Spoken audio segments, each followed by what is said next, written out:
ہم ایسوں کو امام نہیں مانتے جنہیں چاولوں کے نیچے بوٹی نظر نہ آئے.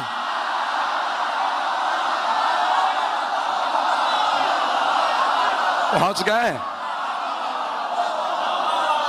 ہم ایسوں کو امام مانتے ہیں جو پہاڑ کو دیکھیں اور کہیں جندب اس پہاڑ کے پیچھے ایک لشکر ہے 10,000 افراد کا. کہ مولا کون لوگ ہیں؟ کہ خوارج. پتہ نہیں لوگ ہیں یا نہیں. کہ جندب خوارج کا ایک بہت بڑا اس پہاڑ کے پیچھے لشکر ہے. جب وہ آئیں گے نا اتنے پہر پہ پہنچیں گے، گھڑیاں نہیں تھیں.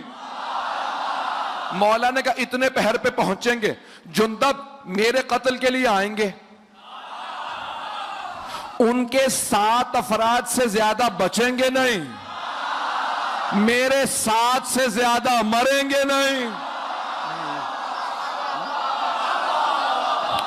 کہا جندب جنگ دکھاؤں گا، ان تمام خوارج کو مار دوں گا، صرف 7 افراد بچیں گے، بھاگ جائیں گے، باقی سارے میرے ہاتھوں مارے جائیں گے. تو جناب امیر صحرا میں بیٹھے ہیں، لشکر سارا خیموں کے اندر ہے، جناب جندب پاس میں بیٹھے ہیں، دیکھتے ہیں زمین پہ چیونٹیاں ہیں. مولا نے کہا کیا دیکھ رہے ہو جندب؟ کہا مولا یہ دیکھ رہا تھا کتنی کثیر تعداد میں چیونٹیاں، اور یہ سوچ رہا تھا کوئی ہے جو ان چیونٹیوں کی تعداد جانتا ہو؟ نہیں ہے. مولا نے فرمایا جندب آپ کا مولا نہ صرف تعداد جانتا، میں یہ بھی جانتا ہوں ان میں نر کتنے ہیں، مادہ.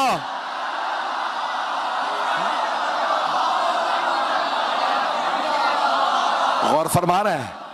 تو عزیزان گرامی، واسطہ کسی ایسے کا دیں دعا میں کہ جس کے وسیلے سے، جس کے صدقے میں دعا قبول ہو جائے. اگر پڑھوں تو سننا چاہیں گے نا؟ ائمہ میں سے کسی کی حدیث ہے، ظاہراً 8ویں امام کی، فرماتے ہیں جو ہمیں مردہ سمجھ کے زیارت کرے اس کی زیارت قبول نہیں، ہمیں زندہ سمجھ کے آنا. پتہ نہیں لوگ ہیں یا نہیں. اب آپ کو پتا ہے نا کتنے حج پہ جاتے ہیں، خانہ کعبہ سے بڑے قریب ہوتے ہیں، کعبے سے بڑے قریب، خدا سے بڑے دور. اگر جملہ پہنچا سکوں، آپ ہمیشہ دعا سے پہلے کہتے ہیں پروردگارا قربتاً اللہ مانگ رہا ہوں، قربتاً اللہ، اللہ سے قرب کی خاطر مانگ رہا ہوں، قریب ہونے کی. کچھ مکے میں اللہ کے گھر سے قریب ہوتے ہیں، اللہ سے دور.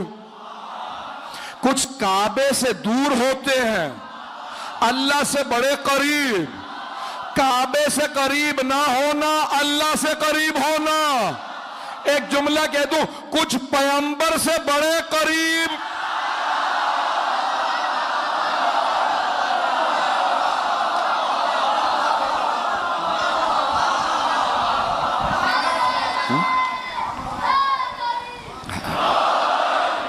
بات پہنچ رہی ہے عزیزان کرام؟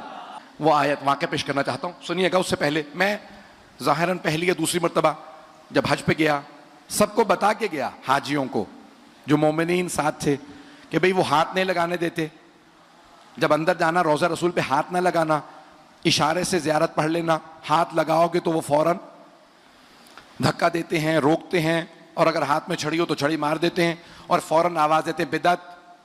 سارا موڈ آف ہو جاتا ہے، انسان کا ماحول خراب ہو جاتا ہے. تو اچھا انسان سب کو بتا رہا ہوتا ہے، خود کئی مرتبہ بھول جاتا ہے کہ بھئی یہ روکیں گے. تو میں نے کہیں اب غلطی سے، کیونکہ مجھے پتا تھا یہ فوراً روکے گا، دھکا بھی دے گا، میں نے جیسے ہی زری یا اس دروازے پہ پہنچا جہاں روضہ مبارک ہے حضرت سرور کائنات، تو بلا اختیار میرا ہاتھ ایک دم سے زری کی طرف بڑھا. جیسے ہی میں نے ہاتھ رکھے اور چومنے کی کوشش کی، اس نے کاندھے پہ ہاتھ رکھا. کہا مش فائدہ، اس میں کیا فائدہ ہے؟ عربی میں کہنے لگا کیا فائدہ ہے اس میں؟ اچھا اب میں اس وقت آنکھوں میں آنسو تھے، میں نے کہا بہت.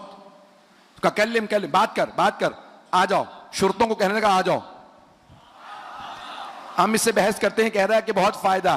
تو میں نے کہا بھئی سن، میں پاکستانی نہیں ہوں، برطانیہ کا پاسپورٹ رکھتا ہوں، مجھے پتا ہے تمہارا باپ کون ہے.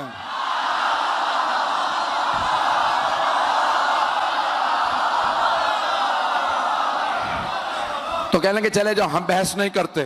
مجھے پتا تھا اگر میں کہہ دیتا پاکستانی ہوں انہیں پتا ہوتا کہ ہاں بھئی یہ شیعہ ہونا بھی جرم، پاکستانی ہونا بھی جرم. تو میں نے کہا میں بحث نہیں کرنے آیا، حج پہ آیا ہوں. کہنے لگے اگر تو بحث کرتا نا میں جواب دیتا. میں نے کہا ایک بات کہہ کے جا رہا ہوں، تم جتنا مرضی روک لو دل سب کے اندر ہے. جسے مرضی تاج پہنا دو، پچھلے والوں کو اگلے والوں کو کسی کو بھی عزت نہیں ملتی. عزت ہے محمد و آل محمد کی.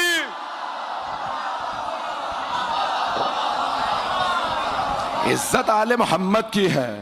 اب یہ قرآن سے پیش کر رہا ہوں. زندہ سمجھ کے انبیاء کی زیارت کریں. سنیں گے؟ زندہ سمجھ کے انبیاء کی زیارت کریں. معصومین کی زیارت جب بھی جائیں زندہ سمجھ کے. اور سلام زندوں کو کیا جاتا نہیں ہے. کلمہ گو اور تو کچھ کہہ نہیں سکتا. آج کل تو ہر جگہ سنا جا رہا ہے. مجھے خود بھی پریشان ہوئے، کاش اتنے لوگ نہ سن رہے ہوتے. انہی لوگوں کو سناتا جو سامنے ہے. تو بہرحال کلمہ گو وہ کہنے لگا کہ بھئی یہ پتہ نہیں پیش کروں کہ نہ کروں. کہ بھئی ہمارے ایک صاحب زبردستی، آپ کو پتا ہمارے نوجوان جذباتی ہوتے ہیں. کہیں گے مولانا یہ بار بار مجھے کہتا ہے یا علی مدد کہنا بدعت ہے، تو میں آپ سے ملوانے لے آیا. تو میں نے کہا بھئی بدعتیوں کو کیوں لے آیا بھائی؟ توجہ. تو کہنے لگا یا علی مدد کہنا بدعت ہے. میں نے کہا بیٹا آپ بحث غلط کر رہے ہیں. تو کہنے لگا کیوں؟ میں نے کہا یا علی مدد بحث ہی نہ کرو، کہو یا محمد مدد. تو کہنے لگا اس سے کیا فائدہ ہوگا؟ میں نے کہا دوسرے مسلمان بھی ساتھ کھڑے ہوں گے. توجہ. تو میں نے اس کلمہ گو سے کہا، کلمہ گوئی کہوں گا. میں نے کہا بھئی یا محمد مدد جائز ہے؟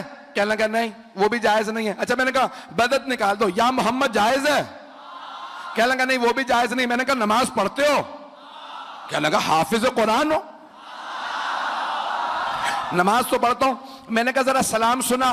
تشہد کے بعد آخری رکعت میں سلام ہوتا ہے، سلام سنا. کہنے لگے السلام علیکہ ایہا النبی ورحمت اللہ وبرکاتہ. میں نے کہا یہ سلام کسے ہے؟ کہ رسول خدا کو. توجہ. میں نے کہا اس میں کہہ رہے ہو اے نبی یا محمد آپ پہ سلام ہو. اگر یا محمد بدعت ہوتا تو نماز میں کیوں ہوتا؟ کہا نہیں یہ تو رسول خدا نے اپنی زندگی میں کہا تھا اسی لیے ہم کہتے ہیں. تو میں نے کہا آج کیوں کہتے ہو؟ کب اس وقت سے آج تک ریت چلی آ رہی ہے. میں نے کہا جرت ہے تو نماز سے نکال دے سلام. کہا نہیں نماز باطل ہو جائے گی. اگر نماز یا محمد کے بغیر مکمل نہیں، کلمہ محمد رسول اللہ کے بغیر مکمل نہیں. اشہد ان محمدن عبدہ و رسولہ، میں گواہی دیتا. توجہ ہے بھائی، یقین مانے گلے میں طاقت نہیں، نسینے میں طاقت ہے. میں گواہی دیتا ہوں محمد اللہ کے بندے اور رسول ہیں، تھے نہیں. اگر کوئی کہنا تھے وہ گیا اسلام سے. کہنا پڑتا ہے محمد اللہ کے بندے رسول ہیں. پیغمبر نے بھی یہی پڑھا. صحابہ کہتے تھے یا رسول اللہ آپ کو کہنا چاہیے میں اللہ کا بندہ اور رسول ہوں.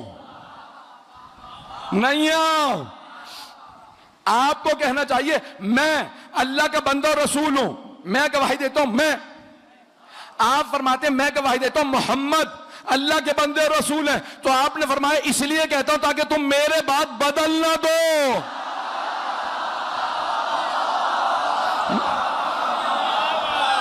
میرے بات بدل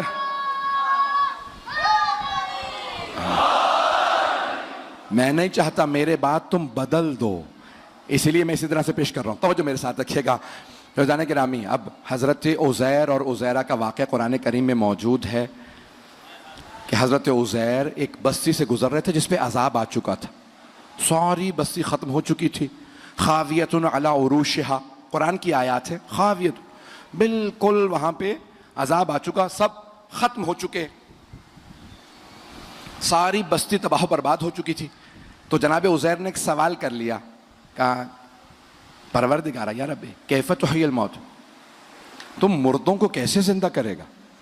اتنے اس بستی میں مردے ہیں. تو جناب عزیر سے اللہ نے کہا اولم تؤمن، ایمان نہیں رکھتے کیا؟ کہیں ایمان تو رکھتا ہوں، دیکھنا چاہتا تھا، مشاہدہ کرنا چاہتا تھا. تو اللہ نے کہا اپنا کھانا رکھ دو، گدھے کو باندھ دو اور یہاں سو جاؤ. اسی بستی میں اللہ نے کہا اسی وقت سو جاؤ. جناب عزیر نے، اللہ کا حکم تھا، گدھے کو باندھا، کھانا زمین پہ رکھا اور فوراً اسی مقام پہ سو گئے. فَأَمَاتَهُ اللَّهُ، اللہ کہتا ہے اللہ نے 100 عام 100 سال کے لیے انہیں موت دے دی. توجہ، 100 سال کے لیے سلا دیا. نہ کھا رہے تھے، نہ پی رہے تھے، نہ سانس لے رہے تھے. 100 سال بعد اللہ نے زندہ کیا. پوچھا کم لبستہ، کتنا عرصہ سوئے ہو؟ توجہ، کہ لبستو یوم اور بعد یوم، ایک دن سویا ہوں. پھر کہا نہیں، دن کا بھی کچھ حصہ سویا ہوں. اللہ نے کہا بل لبستہ 100 عام، 100 سال سوئے ہو. جناب عزیر 100 سال سوئے، جب اٹھے پھر بھی عزیر تھے. نہ بھویں جھڑی تھیں، نہ بال سفید ہوئے، نہ ہڈیاں کمزور، نہ وہ کھا رہے تھے، نہ پی رہے تھے، نہ چل رہے تھے. اللہ جسے چاہے جوان رکھے. او مسلمانوں، حضرت عزیر کے متعلق مان لیتے ہو 100 سال سو کے اٹھے پھر بھی جوان تھے. امام مہدی کا کیوں نہیں؟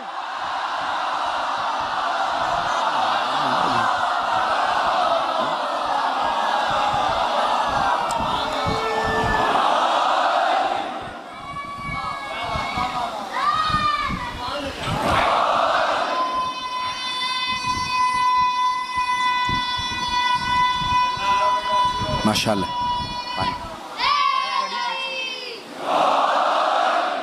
بس بھئی 2 نتائج دینا چاہتا ہوں. تو جناب عزیر 100 سال بعد اٹھے اور جوان تھے. یہاں تک ہے روایات میں جب گھر گئے نا تو ان کے جڑواں بھائی تھے عزیرہ. تو انہوں نے دیکھتے کہا تمہاری بہت زیادہ شکل ملتی ہے میرے بھائی عزیر سے. تو حضرت عزیر نے کہا شکل نہیں ملتی، میں ہی عزیر ہوں. تو کہا کہ کیسے جوان رہ گئے، میں تو بوڑھا ہو گیا ہوں. 49 برس کے تھے جب سوئے، اٹھے بھی 49 برس کے. بھائی 149 سال.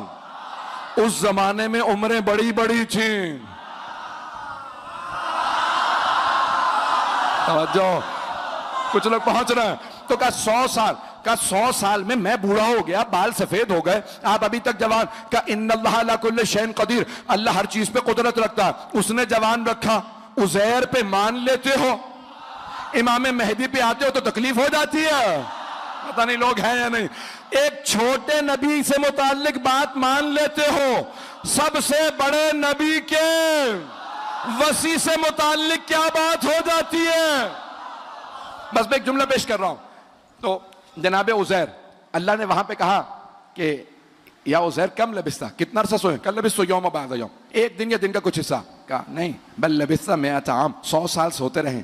انظر الی حمارک، اپنے گدھے کو دیکھے. وانظر الی طعامک، اپنے کھانے کو دیکھے. ختم ہو چکے تھے، ہڈیاں تک کیلشیم کی ہوتی ہیں گل کے ختم ہو گئی تھی.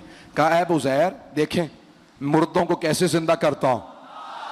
گدھے کی ہڈیاں بننے لگیں، گوشت چڑھنے لگا، خون دوڑنے لگا، کھال بننے لگے. گدھا بن کے دوبارہ واپس آ گیا. ایک بات واضح ہو گئی، اگر ایک گدھا 100 سال بھی کسی نبی کے پاس سویا رہے پھر بھی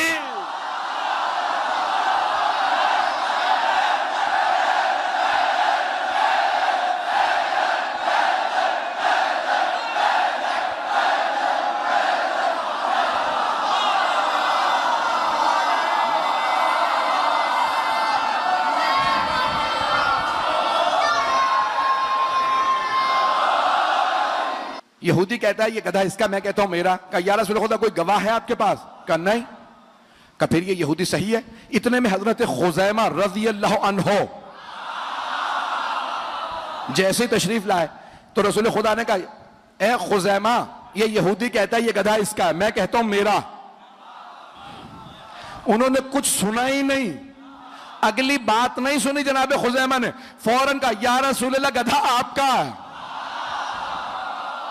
کہا خزیمہ ابھی آپ نے سنا ہی نہیں، یہ کہتا ہے اس کا، میں کہتا ہوں میرا، میرے پاس کوئی گواہ نہیں ہے. کہا نہ ہو.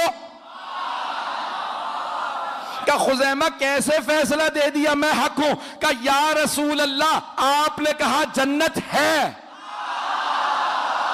ہم نے دیکھی نہیں،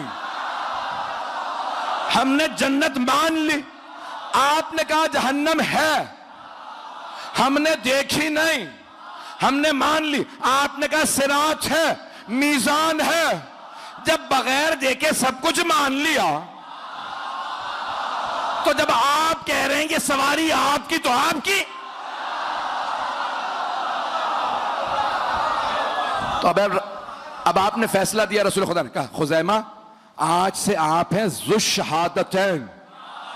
نہیں ہے لوگ کہ باقی میرے سارے صحابہ ایک گواہی دیں گے تو ایک ہی شمار ہوگی، آپ ایک گواہی دیں گے دو شمار ہوں گی. اب وہ پہلے دونوں نے کہا یا رسول اللہ یہ کیا بات ہوئی؟ کہا کیونکہ خزیمہ نے میری گواہی دی ہے، میری. اب اگر کوئی نبی یا بنت نبی کی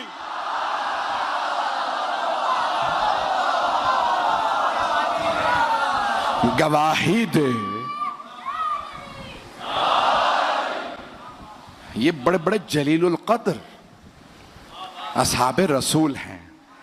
عراق میں انتقال ہوا، وہیں پہ قبر بنائی گئی، اور اب سے تقریباً 80 برس پہلے سیلاب آیا. جس قبرستان میں وہ تھے ساری قبریں بہہ گئیں. ایک قبر میں ایک مردہ نکلا بالکل سالم، نہیں ہے مجمع، نہ بال جھڑے تھے نہ کوئی آثار سے خرابی کے، بہت پر نوٹ. تو کہا بھئی یہ قبر کس کی تھی؟ تختی پہ لکھا تھا حذیفہ یمانی. دوبارہ جنازہ ایک مرتبہ کاندھوں پہ اٹھایا، آغا محسن الحکیم نے جنازہ پڑھایا. کہا کہاں دفنا ہے؟ کہا مدائن میں سلمان کے پاس.